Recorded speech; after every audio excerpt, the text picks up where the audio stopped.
BMC news live from Kochi Malayalam വാർത്തകൾ നിങ്ങൾക്കായി അവതരിപ്പിക്കുന്നത് Cochin Kalabhavan Angamaly franchise powered by heal life Thottakattukara Nazareth villas and BMC production Angamaly.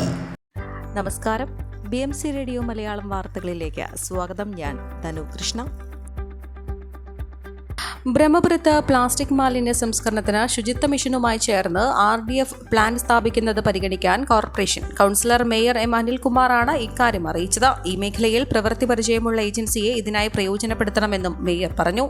പുനരുപയോഗിക്കാൻ കഴിയാത്ത മാലിന്യങ്ങൾ സംസ്കരിച്ച് ഇന്ധനമാക്കാൻ കഴിയുന്നതാണ് RDF പ്ലാന്റുകൾ. ഡിവിഷൻ തലത്തിൽ പ്ലാസ്റ്റിക് മാലിന്യ ശേഖരണം കൃത്യമായി നടക്കുന്നില്ലെന്ന പ്രതിപക്ഷ ആക്ഷേപത്തിന് മറുപടിയായാണ് മേയർ ഇക്കാര്യം അറിയിച്ചത്. പരാതികളുള്ള ഡിവിഷനുകളിൽ പ്ലാസ്റ്റിക് മാലിന്യ ശേഖരണത്തിന് ചുമതലപ്പെടുത്തിയ ഏജൻസികളുമായി ബന്ധപ്പെട്ട കൗൺസിലർമാരും ഉദ്യോഗസ്ഥരും ചർച്ച നടത്തി മാലിന്യ ശേഖരണം കാര്യക്ഷമമാക്കണമെന്നും മേയർ നിർദ്ദേശിച്ചു. ബ്രഹ്മപുരത്തെ ബയോ മൈനിംഗുമായി ബന്ധപ്പെട്ട ഷെഡ് നിർമ്മാണത്തിന് ഭൂമി ഗ്രീൻ എനർജി കമ്പനി എത്ര തുക മുടക്കി എന്നതടക്കം പരിശോധിച്ച് ഇതിനനുസൃതമായി അവർക്കുള്ള ബില്ലിൽ കുറവ് വരുത്തും. സിഗ്മയുടെ BSF പ്ലാന്റ് പരിശോധിച്ച് റിപ്പോർട്ട് നൽകാൻ ഹെൽത്ത് ഓഫീസറെ ചുമതലപ്പെടുത്തി. പ്ലാന്റ് പ്രവർത്തനത്തെക്കുറിച്ച് പരാതി ഉയർന്നതിനെ തുടർന്നാണിത്. ഡിജിറ്റൽ സർവേ നടത്താൻ കുടുംബശ്രീയുമായി സഹകരിക്കണമെന്നും മേയർ നിർദ്ദേശിച്ചു. അനധികൃത തെരുവോര കച്ചവടം നിയന്ത്രിക്കുന്നതിന് ഹൈക്കോടതിയുടെ നിരീക്ഷണത്തിന്റെ ഭാഗമായി രൂപം നൽകിയ ജാഗ്രതാ സമിതികളുടെ പ്രവർത്തനം കുറെ കൂടി കാര്യക്ഷമമാക്കണമെന്ന് കൌൺസിലിൽ അഭിപ്രായമുയർന്നു. നിക്ഷിപ്തമായിരിക്കുന്ന ഉത്തരവാദിത്തം നിറവേറ്റുന്നതിൽ സമിതി പരാജയപ്പെടുകയാണെന്നും മേയറും യഥാസമയം സമിതി ചേരാറില്ലെന്ന് പൊതുമരാമത്ത് സ്ഥിരം സമിതി അധ്യക്ഷ അഡ്വക്കേറ്റ് VK മിനിമോളും ചൂണ്ടിക്കാട്ടി. മാസം തോറും സമിതി കൂടി വിലയിരുത്തൽ നടത്തണമെന്നും അതിന്റെ റിപ്പോർട്ട് ഹൈക്കോടതിക്ക് സമർപ്പിക്കണമെന്നും കൌൺസിലർമാർക്കും ഉദ്യോഗസ്ഥർക്കും മേയർ നിർദ്ദേശം നൽകി. ഓണത്തിന് മുൻപ് നഗരത്തിലെ ശുചീകരണ പ്രവർത്തനങ്ങൾക്കായി ഡിവിഷനുകൾക്ക് 50,000 രൂപ വീതം നൽകാൻ തീരുമാനം. മഴയെ തുടർന്ന് മാലിന്യ നിർമ്മാർജ്ജനവും ശുചീകരണ പ്രവർത്തനങ്ങളും അവതാളത്തിലായതോടെ പ്രതിസന്ധിയിലായ നഗരത്തിലെ ശുചീകരണം കാര്യക്ഷമമാക്കുന്നതിനാണ് തുക അനുവദിക്കുന്നത്. അതോടൊപ്പം 400 താൽക്കാലിക മാലിന്യ നിർമ്മാർജ്ജന തൊഴിലാളികളെ നിയമിക്കാൻ സർക്കാരിൽ നിന്ന് അനുമതി തേടാനും കൌൺസിൽ യോഗം തീരുമാനിച്ചു. 2025 മാർച്ച് 31 മുൻപ് മാലിന്യമുക്തം നവകേരളം പ്രഖ്യാപനം സാധ്യമാക്കുന്നതിന് ക്യാമ്പയിൻ പ്രവർത്തനങ്ങൾ ഊർജിതമാക്കുന്നതിന് വേണ്ടി കൊച്ചി നഗരസഭ ഏകദിന ശില്പശാല സംഘടിപ്പിച്ചു. മാലിന്യ സംസ്കരണ സംവിധാനങ്ങളുടെ സമ്പൂർണ്ണതയും സുസ്ഥിരതയും ഉറപ്പാക്കുന്നതിനൊപ്പം ജനങ്ങളുടെ മനോഭാവത്തിൽ മാറ്റം വരുത്താൻ കഴിയുന്ന ശക്തമായ ക്യാമ്പയിനാണ് ശില്പശാലയുടെ ഉദ്ദേശം. കൌൺസിൽ ഹാളിൽ നടന്ന ശില്പശാല മേയർ അഡ്വക്കേറ്റ് M. അനിൽകുമാർ ഉദ്ഘാടനം നിർവഹിച്ചു. ഹെൽത്ത് കമ്മിറ്റി അംഗം കൌൺസിലർ സോഡി K. ഫ്രാൻസിസ് അധ്യക്ഷത വഹിച്ചു. ഹെൽത്ത് ഓഫീസർ ഡോക്ടർ ശശികുമാർ നഗരസഭയുടെ ഇതുവരെയുള്ള പ്രവർത്തനങ്ങൾ വിലയിരുത്തുകയും നേട്ടങ്ങൾ അവതരിപ്പിക്കുകയും ചെയ്തു. ക്ലീൻ സിറ്റി മാനേജർമാരായ സുധീഷ്, സിനി എന്നിവർ വിഷയാവതരണം നടത്തി. ക്യാമ്പയിൻ സെക്രട്ടേറിയറ്റ് സംസ്ഥാന കമ്മിറ്റി അംഗം A. സതീഷ് ശില്പശാലയുടെ ലക്ഷ്യങ്ങളും ക്യാമ്പയിൻ പ്രവർത്തനങ്ങളും എങ്ങനെ നടപ്പിലാക്കണമെന്നും വിശദീകരിച്ചു. കില കോർഡിനേറ്റർമാരായ KG Sudheer, TS Madhavan, KSW MP, social expert Vinu, Haritha Kerala mission resource person Nisa, Suchitwa mission resource person Revathi എന്നിവർ ക്ലാസുകൾ എടുത്തു. റെസിഡൻസ് അസോസിയേഷൻ ജില്ലാ ഭാരവാഹി Ranganatha Prabhu, KSW MP engineer S. Gregory, health inspector, junior health ഇൻസ്പെക്ടർമാർ, ഹരിത കർമ്മസേനയുടെയും ഹരിത സഹായ സംഘത്തിന്റെയും പ്രതിനിധികൾ, തൊഴിലാളികൾ, CDS പ്രതിനിധികൾ, മറ്റുദ്യോഗസ്ഥർ തുടങ്ങിയവരും പങ്കെടുത്തു.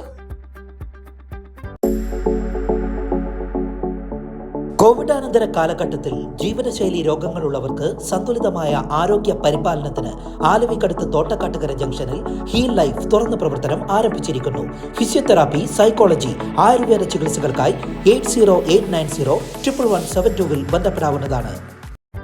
പ്രമുഖ പ്ലാന്ററും അഭിഭാഷകനും കൊച്ചിൻ സ്റ്റോക്ക് എക്സ്ചേഞ്ച് മുൻ പ്രസിഡന്റുമായ ചാക്കോ ജോസ് കള്ളിവയിൽ അന്തരിച്ചു. മൃതദേഹം നാളെ രാവിലെ 10 മുതൽ ഉച്ചയ്ക്ക് 1 മണിവരെ മുണ്ടക്കയം 35 മൈലിലുള്ള കള്ളിവയലിൽ വസതിയിൽ പൊതുദർശനത്തിന് വയ്ക്കും. കൊച്ചിൻ സ്റ്റോക്ക് ബ്രോക്കേഴ്സ് ലിമിറ്റഡ് സ്ഥാപകാംഗവും മുൻ ചെയർമാനുമായിരുന്നു. ഭാര്യ ഷീല, മക്കൾ ഔസേഫ്, തൊമ്മൻ, മരുമകൾ അങ്കിത, കൊച്ചുമകൻ കബീർ. ട്രെയിനിന്റെ തകരാറ് മൂലം കൊച്ചി മെട്രോ സർവീസ് 7 മിനിറ്റ് തടസ്സപ്പെട്ടു. ആലുവയിൽ നിന്ന് തൃപ്പൂണിത്തുറയിലേക്കുള്ള ട്രെയിനിന് രാവിലെ 8:30 പത്തടി പാലത്തിന് സമീപത്ത് വെച്ചാണ് നേരിയ തകരാറുള്ളതായി മനസ്സിലായത്. ട്രെയിൻ പത്തടി പാലത്ത് നിർത്തിയിട്ട് തകരാർ താൽക്കാലികമായി പരിഹരിച്ചു. രാവിലെ 8:30 തടസ്സം മൂലം മറ്റ് സ്റ്റേഷനുകളിലും സർവീസ് വൈകി. തുടർന്ന് തൃപ്പൂണിത്തുറ വരെ യാത്രക്കാരുമായി സർവീസ് നടത്തിയ ട്രെയിൻ അവിടെ സർവീസ് അവസാനിപ്പിച്ചു. പകരം ട്രെയിൻ ഉപയോഗിച്ച് തുടർന്നുള്ള സർവീസുകൾ നടത്തി. മുട്ടം മെട്രോ യാർഡിൽ എത്തിച്ച് ട്രെയിനിന്റെ തകരാർ പരിഹരിച്ചതായും KMRL അറിയിച്ചു. കർക്കിടക വാവ് ബലിതർപ്പണത്തിനെത്തുന്നവർക്ക് എല്ലാ സുരക്ഷാ ക്രമീകരണങ്ങളും ഉറപ്പാക്കാൻ അൻവർ സാദത്ത് MLAയുടെയും അഡീഷണൽ ജില്ലാ മജിസ്ട്രേറ്റ് ആശാസി ഇബ്രാഹിമിന്റെയും അധ്യക്ഷതയിൽ ചേർന്ന യോഗത്തിൽ തീരുമാനം.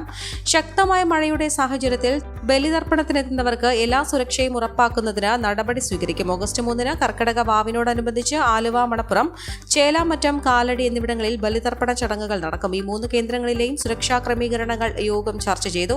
രാത്രി 12 മുതൽ ബലിതർപ്പണ ചടങ്ങുകൾ ആരംഭിക്കും. ഇതിനു മുൻപ് ജനങ്ങൾക്ക് ആലുവയിൽ എത്തുന്നതിനും തർപ്പണത്തിനും ശേഷം മടങ്ങുന്നതിനുമായി കൊച്ചി മെട്രോ പ്രത്യേക സർവീസുകൾ ആരംഭിക്കണമെന്നാവശ്യപ്പെട്ട് കളക്ടർ മെട്രോ MDക്ക് കത്ത് നൽകും. സർവീസുകളുടെ സമയക്രമം നൽകാൻ പോലീസിനോട് ആവശ്യപ്പെട്ടു. KSRTC ആലുവ, എറണാകുളം, പെരുമ്പാവൂർ മേഖലയിലായി അധിക സർവീസുകൾ നടത്തും. തോട്ടക്കാട്ടുകര, ചേലാമറ്റം എന്നിവിടങ്ങളിൽ ദീർഘദൂര ബസ്സുകൾക്ക് സ്റ്റോപ്പ് നൽകിയിട്ടുണ്ട്. ബലിതർപ്പണ ചടങ്ങുകൾക്ക് ഗ്രീൻ പ്രോട്ടോകോൾ ഉറപ്പാക്കും. ആലുവ, മണപ്പുറത്ത് ഫയർ റെസ്ക്യൂവിന്റെ നേതൃത്വത്തിൽ പെരിയാറിൽ 24 മണിക്കൂറും ബോട്ട് സജ്ജമായിരിക്കും. മുങ്ങൽ വിദഗ്ധരടങ്ങുന്ന സ്കൂബ ടീമും രംഗത്തുണ്ടാകും. ആംബുലൻസ് സേവനവും ലഭ്യമാക്കും. കാലടിയിലും ചേലാമറ്റത്തും ആവശ്യമായ സുരക്ഷ ഉറപ്പാക്കും.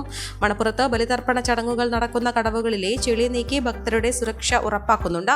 ദേവസ്വം ഭാരവാഹികളുടെ നേതൃത്വത്തിലാണ് ഇത് നിർവഹിക്കുന്നത്. പോലീസുകാർക്ക് ക്യാമ്പ് ചെയ്യുന്നതിനായി ആലുവയിലെ ടൗൺ ഹാളുകളിൽ സൗകര്യമൊരുക്കും. ലൈഫ് ഗാർഡ്, ലൈഫ് ജാക്കറ്റ് എന്നീ സേവനങ്ങളും ലഭ്യമാക്കും. KCB കൂടുതൽ ജീവനക്കാരെ നിയോഗിച്ച തടസ്സമില്ലാത്ത വൈദ്യുതി വിതരണവും ഉറപ്പാക്കും. ആരോഗ്യവകുപ്പ് ആവശ്യത്തിന് ജീവനക്കാരെ നിയോഗിക്കും. ഭക്തജനങ്ങൾക്ക് വിതരണം ചെയ്യുന്ന ഭക്ഷ്യസാധനങ്ങളുടെ ഗുണനിലവാരം ഭക്ഷ്യസുരക്ഷാ വകുപ്പ് ഉറപ്പാക്കും. എക്സൈസ് വകുപ്പിന്റെ നേതൃത്വത്തിൽ കർശന പരിശോധന നടപ്പാക്കും. വാട്ടർ അതോറിറ്റിയുടെ നേതൃത്വത്തിൽ തുടർച്ചയായ ജലവിതരണം നടപ്പാക്കും. വെള്ളത്തിന്റെ ഗുണനിലവാരം ഉറപ്പാക്കും. ടാങ്കർ ലോറിയിൽ കുടിവെള്ള വിതരണം ചെയ്യുന്നതിന് ദേവസ്വം ബോർഡിന്റെ ആവശ്യപ്രകാരം ദേവസ്വം ബോർഡിൽ നിന്ന് പണം ഈടാക്കി നിർവഹിക്കും. ആലുവയിൽ 350 പോലീസുകാരെയാണ് സുരക്ഷയ്ക്കായി വിന്യസിക്കുക. ആലുവയിൽ, മണപ്പുറം, തോട്ടക്കാട്ടുകര, പാലസ് എന്നിവിടങ്ങളിൽ ആംബുലൻസ് സേവനം ലഭ്യമാക്കും. നഗരസഭയുടെ ആംബുലൻസും ഉണ്ടാകും. വാഹനങ്ങളുടെ പാർക്കിംഗ് വടക്കേ മണപ്പുറത്ത് നിന്ന് മാറ്റുന്നതും പരിഗണിക്കും. പുതിയ പാലത്തിന്റെ നടപ്പാലത്തിൽ ഒരു കച്ചവടക്കാരെയും അനുവദിക്കുകയില്ല. ഗതാഗത ക്രമീകരണങ്ങളും ഏർപ്പെടുത്തും. 5000-ഓളം പേരെയാണ് കാലടിയിൽ പ്രതീക്ഷിക്കുന്നത്. ആലുവ നഗരസഭാ ചെയർമാൻ MO ജോൺ, നഗരസഭാ കൗൺസിലർമാർ, വിവിധ വകുപ്പ് ജീവനക്കാർ തുടങ്ങിയവർ പങ്കെടുത്തു. ഈ വാർത്തയോടുകൂടെ BMC റേഡിയോ മലയാളം വാർത്തകൾ സമാപിക്കുന്നു. നന്ദി, നമസ്കാരം.